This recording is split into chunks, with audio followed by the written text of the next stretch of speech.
commentary we chose is about modular distance learning of the school's divisions of Aurora. This video was documented in San Ildefonso Elementary School.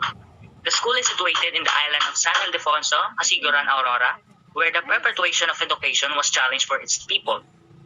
The DepEd Aurora laid its hands to the community to ease their doubts regarding children's education. DepEd showed that education is vital and that everyone has role for its success. For our first existing problem,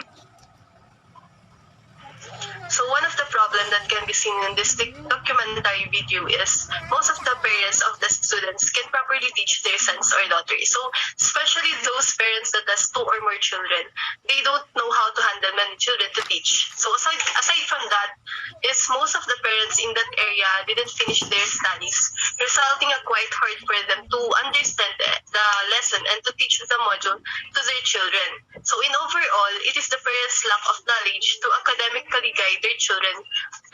So the possible effect of this problem is that children can't understand and answer the given questions in the module wholeheartedly.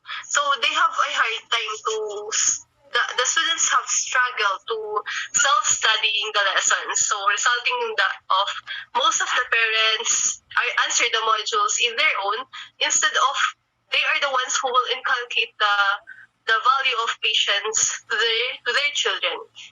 and one of the recommendations, these weekly orientations and monitoring will serve as an update or might be more transparent way of evaluating students in Aurora. This orientation will start for teachers and parents to have just a little discussion, might be recall some specific lessons, and parents will able to catch up. Then a monitoring will serve as another update for what should be the outcome. This monitoring process will include between teachers and the students na. Then we expect that teachers notice some progress for students. So for another existing problem, learners, parents, and teachers are all having hard times in this modular learning system that was implemented. So the self-learning modules are not really enough resources for the students to study and learn well. It is better if they have more resources for learning about the lessons in the different subjects. And the possible effect to the problem is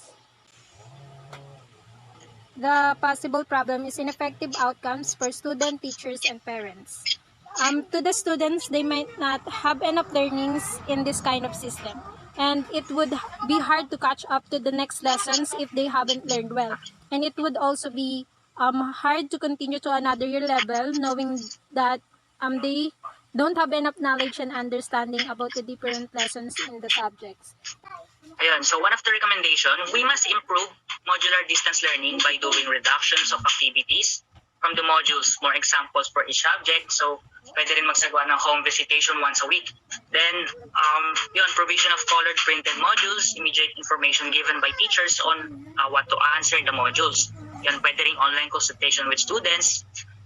Mas importante din yung responsiveness of teachers through the use of social media platforms. So, those appropriate intervention to be provided for struggling learners are consistent concentration through text, call, and through other social media platforms.